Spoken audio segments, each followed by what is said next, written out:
Welcome to the PowerPoint presentation of your rag applique project of the month. I hope that you enjoy this project as much as I have creating it for you.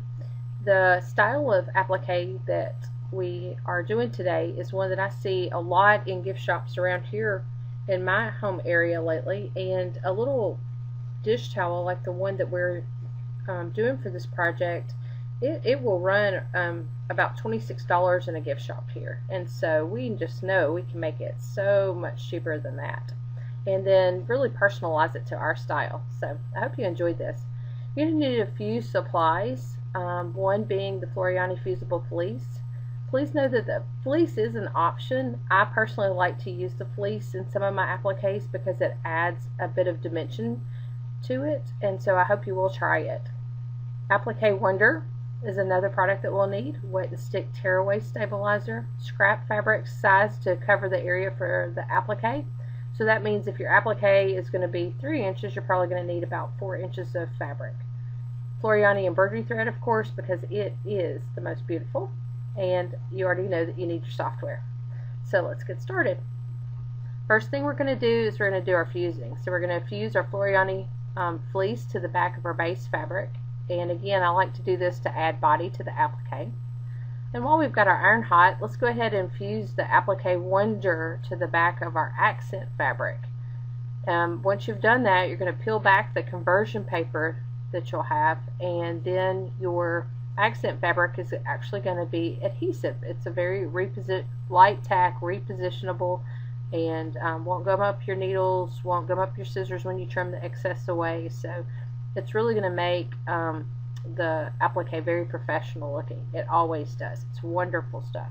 So we're going to just adhere that applique, the portion of fabric that we've used the Applique Wonder to, we're going to just adhere that to our foundation fabric. Now that we've done this, it's time to put our wet and stick in our embroidery hoop. We do this because we need a hooping helper. That's what I like to call it. Anytime that I ever do embroidery on towels, I always use wet and stick.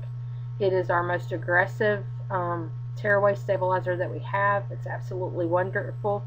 You may wonder, why would I use such an aggressive stabilizer to do towels, especially like this dish towel, because it's loopy. And it's because just as aggressive as it is when we moisten it, it also will release very, very easily without pulling any of the loops. So you're going to hoop up your wet and stick tearaway. You're going to lightly moisten it. That's just a couple of drops of water on there. Just smear it in with your fingers and you'll feel it get sticky. Then you're going to stick down your towel. Now we're just going to embroidery onto our towel our placement line that we've created in our software. And now we're going to lay our applique sandwich, as I like to call it, our fabrics on top of that placement stitch, and then we're just going to continue embroidering with our machine, embroidery out our applique. Once we've done this, it's time to just take it all out of the hoop, and then we're going to cut the top layer of fabric, the accent fabric. We're going to cut that. I like to trim that real close to the stitching, as you can see here in the photo. Now the back fabric, we want to trim that about 1/4 inch out or so, because ultimately what we want to happen with that is we want it to fringe and fray. I did mine with pink and shears. I like pink and shears. I like the way that it goes. It already puts sort of a raggedy edge on the applique. So either way is going to be fine. It's just whichever one you choose to do. Then once we're done with that, it's going to be time to remove our stabilizer. Again, as I said previously, to remove that stabilizer easily without pulling any of the loops, you're just simply going to moisten that stabilizer and then start tearing it away. Guess what? You're done.